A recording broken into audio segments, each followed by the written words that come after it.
नमस्कार देवियों और सज्जनों, व्यालोकवाणी में आपका स्वागत है। और बहुत दिनों के बाद मैं किन्हें ले आया हूं ये आप देख पा रहे होंगे।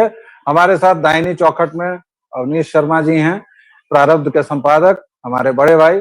और इनके साथ आज हम चर्चा करेंगे लद्दाख पर। वही लद्दाख जो भारत का सुंदर प्रदेश है, बहुत प्यारा प्रदेश है, जहाँ के लोग बहुत प्यारे हैं, लेकिन वो जल रहा है। क्यों जल रहा है? क्योंकि चीन उसे जलाना चाह रहा है, क्योंकि हमारे नेता प्रतिपक्ष उसे जलाना चाह रहे हैं। और इसलिए उन्होंने अपने एक कारकुन, जो पर्यावरणविद होने के चोले में छुपा हुआ है, जो एक साइंटिस्ट के चोले में छुपा हुआ है, उस कारकुन सोनम वांगचुक को काम पर लगाया और पूरा लद्दाख जल गया। हमारे मीडिया की कारस्तानी देखिए कि हर एक जगह जेन जेड ने सड़कों पर मचाया उत्पात, जेन जेड ने लद्दाख में लगाई आग, वगैरह वगैरह। लेकिन अवनीश जी को लेकर आने का एक खास मकसद है। आप लोगों को मैं याद दिला दूं कि 1 साल पहले आज से प्रारब्ध पर अवनीश भाई ने चर्चा की थी और सोनम वांगचुक के सारे काले चिट्ठे खोल कर रख दिए थे। वो दोनों वीडियोज आपको डिस्क्रिप्शन में मैं दूंगा, उनको देखिएगा कि 1 साल पहले अवनीश जी ने चेतावनी बाकायदा दी थी। तो अब अमूमन मैं 4 से 5 मिनट का इंट्रो देता हूं, लेकिन आज मैंने बहुत औपचारिक ढंग से शुरुआत की, बहुत ढंग से शुरुआत की, इसलिए कि आज आप लोग केवल अवनीश जी को सुने और उन सारी बातों को जाने कि ये सोनम वांगचुक एक पर्यावरणविद के चोले में छुपा हुआ चीनी दलाल कितना खतरनाक है। ओवर टू यू अवनीश जी। जी व्यालोक जी, आपको प्रणाम, सभी दर्शकों को भी राम राम। देखिए साहब, आपने डिक्लेयर कर दिया चीनी दलाल। पिछले साल अप्रैल का महीना था और अप्रैल के महीने में सोनम वांगचुक ने लद्दाख में दो खुरापातें तैयार किया था। पहले तो ये कि जिस तरीके से दिल्ली में हमने एक ठग को अपने क्रांतिकारी अवतार में देखा था कि वो गुलाबी रजाई में दिल्ली की सड़कों पर सो के आमरण अनशन किया करता था, ठीक उसी अंदाज में सोनम वांगचुक ने पिछले साल अप्रैल के महीने में वो लद्दाख में स्लीपिंग बैग में घुस के और 4-5 दिन पहले माहौल बनाया। इसने माहौल बनाने के बाद धीरे धीरे इसके पास प्रायोजित इकोसिस्टम के लोग पहुंचाए गए। और ध्यान रखिएगा, राहुल गांधी के लद्दाख यात्रा का भी वक्त बिल्कुल वही था। अप्रैल इसलिए बहुत ज्यादा महत्वपूर्ण हो जाता है और ये पूरा ड्रामा सोनम का इसलिए महत्वपूर्ण हो जाता है कि उसी साल आगे कुछ महीनों में यानी मई 2024 में लोकसभा के चुनाव हुए भारत में। अप्रैल में चुनाव का माहौल बनना शुरू हो गया था और ठीक उसी समय सोनम ने ये वहां पर कांड रचा था। इसका कांड ये था कि शेड्यूल 6 जो है, जिसका वादा केंद्र सरकार ने लद्दाख 370 खत्म करने के बाद अलग यूनियन टेरिटरी बनाने के बाद ये वादा किया था, उसके आड़ में इसने कहा कि पहले शेड्यूल 6 आप हमको यहाँ पर दे दीजिए। शेड्यूल 6 वादे के बाद भी आज भी केंद्र सरकार ने क्यों नहीं दिया, मैं इसकी भी बात 1 मिनट में आगे करूंगा। लेकिन पहले इस सीक्वेंस को बता दूं कि इसने खुरापात कैसे किया। और ऐसा भी नहीं है कि इसकी पूरी खुरापात केवल साल 2006 से शुरू हुई। नहीं साहब, आपको याद होना चाहिए कि 3 इडियट्स नाम की फिल्म 2009 में बनी।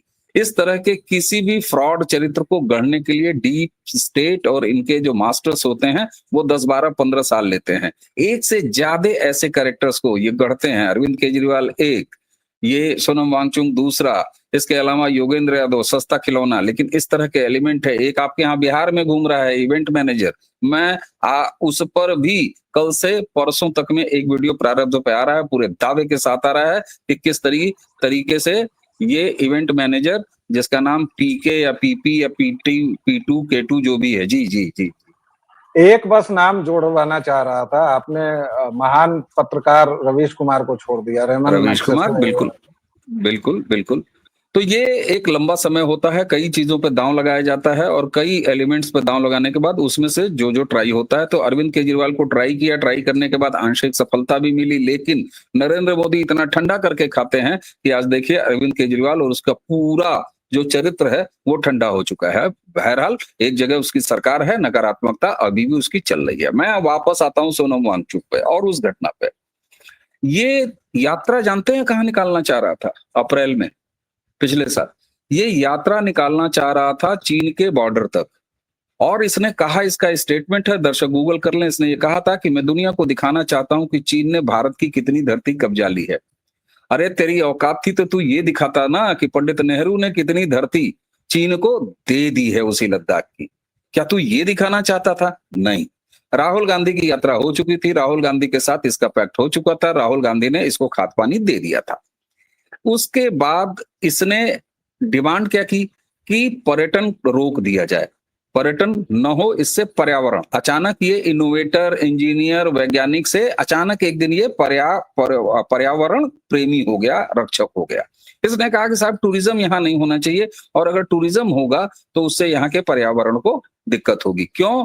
क्योंकि ये जो बीआरओ ने रोड बनाया है, याद कीजिए एके एंटोनी रक्षा मंत्री कांग्रेस सरकार का, उसने हाउस में कहा था कि अगर हम बॉर्डर्स को नहीं डेवलप करते हैं तो ये सबसे बेस्ट और उत्कृष्ट डिफेंस स्ट्रेटजी होती है। आप सोचिए, उसने ये भी तर्क दिया था कि अगर हम बॉर्डर को डेवलप कर देंगे, वहां रोड बना देंगे, तो उन्हीं रोडों पर दुश्मन की सेना चली आएगी। जैसे ये तैयार बैठे थे कि अगर चीन की सेना अगर आएगी बॉर्डर्स पर तो ये तुरंत कहेंगे I love you sir, welcome sir, और करके कांग्रेस के समय में जो हमारी सेना है उसको वापस आने पर मजबूर कर दिया जाएगा और वो सड़कें चाइनीज इस्तेमाल करेंगे। इसलिए इन्होंने बनाया नहीं। तो अब जब बीआरओ ने 14 के बाद से वहां पर स्ट्रक्चर डेवलप करने शुरू किए, तो अप्रैल, मई, जून, मार्च, अप्रैल, मई, ये 3 ऐसे महीने होते हैं वैलोक भाई कि लद्दाख में बड़ा आंशिक गया हूं, लेकिन जहां तक गया हूं मेरी हैसियत ही क्या है, वो कैपेबिलिटी नहीं है। लेकिन जो वहां के बॉर्डर्स हैं वो 15-16 हजार फीट की ऊंचाई पे है। वहां पर ये 3 महीने मार्च, अप्रैल, मई, ये रसद पहुंचाने का, आर्म्स एम्युनिशन पहुंचाने का और उसके अलावा ईंधन पहुंचाने का सबसे उचित और केवल यही एक समय होता है, क्योंकि जैसे ही बर्फबारी शुरू होती है और वहां पर विंटर सीजन आता है तो सब कुछ बंद हो जाता है। लाखों लाख बैरल मिट्टी का तेल, केरासिन ऑयल वहां पहुंचाया जाता है। कारण ये कि उस हाइट पर डीजल, पेट्रोल या किसी तरह के और जो ईंधन के स्रोत हैं वो काम नहीं करते। केवल और केवल केरासिन ऑयल वहां पे काम करता है, चाहे वो खाना बनाने के लिए हो, चाहे रोशनी करने के लिए हो, चाहे जनरेटर चलाने के लिए हो, यहाँ तक कि गर्म करने के लिए भी ईंधन के रूप में वही इस्तेमाल होता है। इसने ठीक वही समय चुना था, इसे जाना उन्हीं रास्तों पर था। ये आर्मी का मूवमेंट डिस्टर्ब करना चाहता था। उसी के साथ साथ ये जाके ये दिखाना चाहता था कि हम यहाँ पर कोई भी इंडस्ट्री और कोई टूरिज्म नहीं चलने देंगे। टूरिज्म इसलिए चलने देते हैं, सेना चलवाती है। आप चाहे नॉर्थ ईस्ट के बॉर्डर देखिए चाइना के, या इस सरकार में जो आप इधर हमारे लद्दाख और ये सारे पहलगाम, उसी का नतीजा है। ऐसे रिस्क होते हैं कभी कभी, ताकि वहां पर हमारी सिविलियन सोसाइटी पहुंचे। सिविल आज पेंगोंग लेक में भारतीय पर्यटक जाते हैं, वहां से सेल्फी डालते हैं, ये अपने आप में प्रमाण है पूरी दुनिया के सामने कि वो भारतीय भूमि है। इसीलिए वहां पर सिविलियन का खोला जाता है। आप नॉर्थ ईस्ट में आप देखेंगे, वहां भी डोकलाम वगैरह में वहां भी खोला गया है, वहां भी लोग जाते हैं, बर्फबारी होती है वहां जाते हैं, फोटो डालते हैं।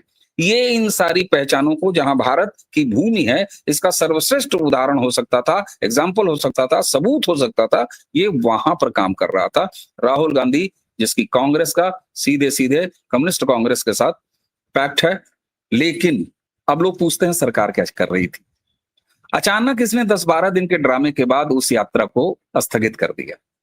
मैं आज भी उस अदृश्य शक्ति को प्रणाम करता हूं, जिस तरीके से अननोन गनमैन्स को लोग हकीकत पेश करते हैं, कहते हैं हा, शुक्रिया शुक्रिया।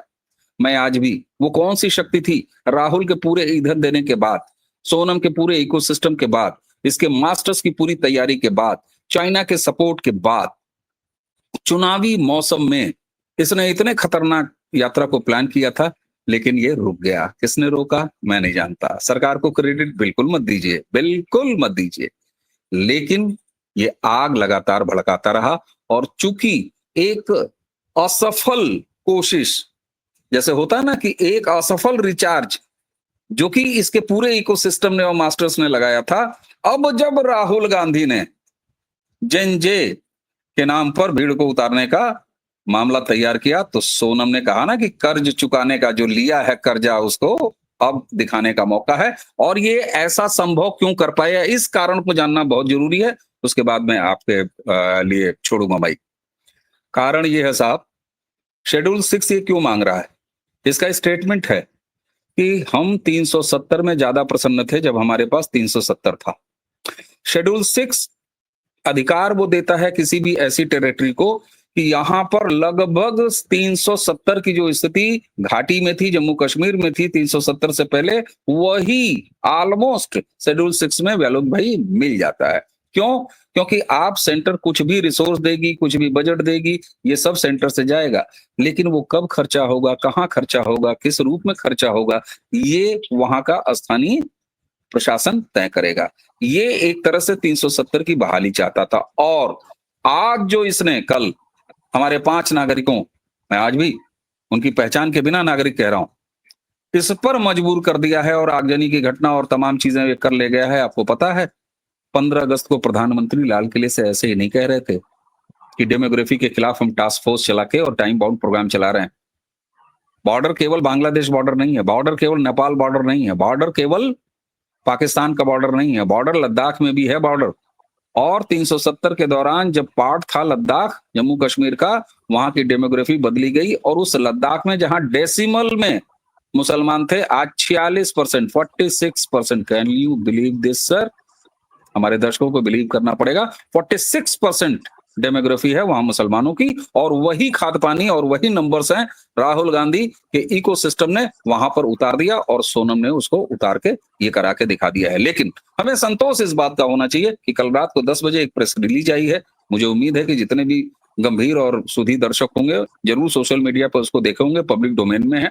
सरकार ने तमाम और कारण गिनाते हुए, इसके अनशन, इसकी मांगों को गिनाते हुए अंत में यह भी कह दिया है और पूरी घटना के लिए सोनम वांगचुक को जिम्मेदार ठहरा दिया है। और इतना यकीन जानिए, आप वरिष्ठ पत्रकार हैं सर, कि सरकार अगर प्रेस रिलीज कोई करती है पब्लिक डोमेन में देने के लिए, तो वो उसमें जितना कहती है वो केवल 1 या 2% होता है, जितना वो कर चुकी होती है, कर रही होती है, आगे करने वाली होती है। तो निश्चित तौर पर इन्हें छोड़ा नहीं जाएगा, और ये दलाल है। इसको आप सोचिए किस तरीके से एक फिल्म के माध्यम से, और कितनी सिमिलरिटी है भाई, मैक्स आए आए हाय। तो ये सारी सिमिलरिटी हैं, लेकिन भारत का ये सौभाग्य है, हम नागरिकों की ये प्रतिबद्धता है कि हमारे पास 14 से एक ऐसी सरकार है जो इस तरह के एजेंडे को फेल करती है। तो अप्रैल में ये फेल हो चुका है, जी। आंशिक सफलता इसको अब मिली है। आपने इतने विस्तार से सारी बता दी हैं कि अब मैं उस पर रिजॉइंडर प्रश्न नहीं पूछूंगा, 1-2 बातें मैं उसमें जोड़ देता हूं। वो बात ये है कि इस बार भी राहुल विंची की यात्रा ठीक उसी समय हुई जब इसने अपना अनशन शुरू किया। राहुल विंची और उसकी मां एंटोनियो ने एक पैक्ट साइन किया हुआ है चीन के साथ, ये आपको पता है। हमारे पूर्व रक्षा मंत्री स्वर्गीय हो चुके हैं जॉर्ज फर्नांडिस ने ये सीधे तौर पर कहा था कि हमारी समस्या पाकिस्तान नहीं है, हमारा सबसे बड़ा शत्रु चीन है। लद्दाख में शेड्यूल 6 पर आपने बात बता दी। शेड्यूल 6 में कानून तक बनाने का अधिकार दे दिया जाता है कि आप अपने कानून खुद बनाइए, और वह इस देश के आदिवासियों की रक्षा के लिए और बाकी चीजों के लिए किया गया है। हालांकि आदिवासियों को इन ईसाइयों ने धर्म परिवर्तित कर उनकी पुण्य भूमि को भी बदल दिया है। पूरा हमारा उत्तर पूर्व इसी से जूझ रहा था, और अब शुक्र है कि पिछले 10 वर्षों से उत्तर पूर्व में इतना विकास हुआ है, इतना पैसा गया है। पैसा पहले भी जाता था लेकिन उसकी बंदरबाट होती थी, लेकिन अब उत्तर पूर्व की स्थिति सुधरती जा रही है। उत्तर पूर्व हमारे साथ जुड़ा हुआ है, नाभिनाल संबद्ध है, और वो जुड़ रहा है। एक अंतिम बात, 1989 में एक बड़ा दंगा हुआ था लेह में, अवनीश जी, मुसलमानों और बौद्धों के बीच। आज वही बौद्ध गलबहियां कर रहे हैं, मतलब कुल्हाड़ी शरीर में बांध के।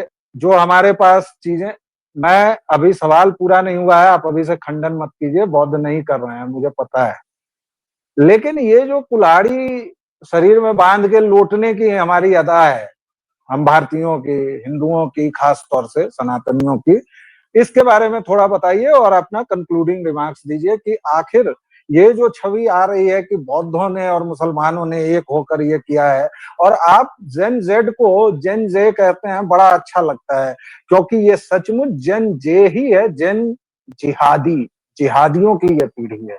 और अब से मैं भी इसको जन-जय ही कहूंगा। आपके कंक्लूडिंग रिमार्क्स जिसमें मेरा वो सवाल शामिल हो। जी। बिल्कुल। मैंने जब ये कहा था व्यालोक जी कि इसने अप्रैल में जो साजिश बुनी थी, वो इसने रोक क्यों दी? उसमें मैंने कहा था अज्ञात ना, अज्ञात के एक को ज्ञात करा देता हूँ। ये पूरा नहीं है, एक पार्ट को ज्ञात करा देता हूँ। दरअसल हुआ क्या है कि जब मैंने आपको बताया कि 46% डेमोग्राफी वो किसकी है, तो बहुमत में कौन है? बहुमत में वही बौद्ध हैं। और एक चीज और बता दूं, सबसे ताजा उदाहरण जो है वो कारगिल युद्ध का है। बहुत सारे वीडियोस हैं, बहुत सारे इंटरव्यूज हैं, डॉक्यूमेंट्रीज हैं। दर्शक जाएं, गूगल करें, यूट्यूब पे उनको मिल जाएगा, देख लेंगे, मेरी बात सत्यापित हो जाएगी।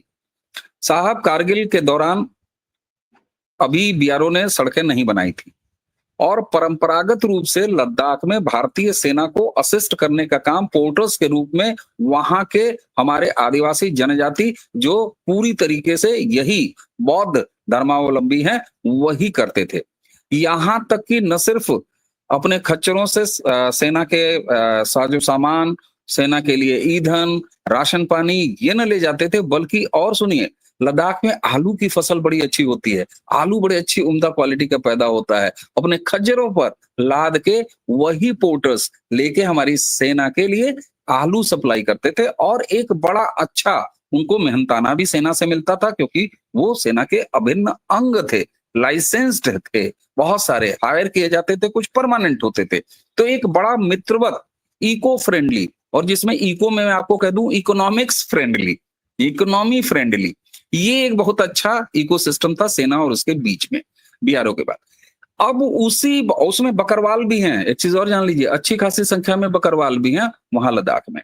तो ये जो 46%, 100 -46% जो अभी भी बहुमत थे, इन्होंने अप्रैल में इसको सहयोग नहीं दिया। ये केवल इंपोर्टेड इकोसिस्टम के कुछ लोग थे जो वहां पर सोनम के पास गए थे, तो वो कम संख्या ने इसको मजबूर कर दिया, वरना इसका इरादा ये था कि ये भरमा के लोगों को ले जाके सड़कों पर उसी समय उतार देगा और उसी समय सेना के कानवायस जो जा रहे थे, जो बेहद जरूरी सप्लाईज के लिए जाते थे, रूटीन में जाते थे, उन तक को डिस्टर्ब करने का इसका प्रयास था। तो रोका उन्हीं बौद्धों ने था। इसको आज भी लोकल सपोर्ट हासिल नहीं है।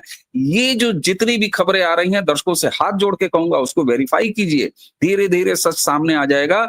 अगर ये इस्लामिक और बौद्ध लोगों का वहां का गठजोड़ बताया जा रहा है, ये मैन्युफैक्चर्ड है, टेम्पर्ड चीजें हैं। एक आध घटनाएं विलक्षण कहीं भी होती हैं। पूरी सोसाइटी आज भी सोनम वांगचुक के खिलाफ है, उसको सहयोग नहीं कर रही है। वो शांत लोग हैं, थोड़े शांत रहते हैं, इसलिए ऐसा बिल्कुल भी नहीं है। पिछला अप्रैल और इसकी असफलता उन्हीं की वजहों से इसको मिला था।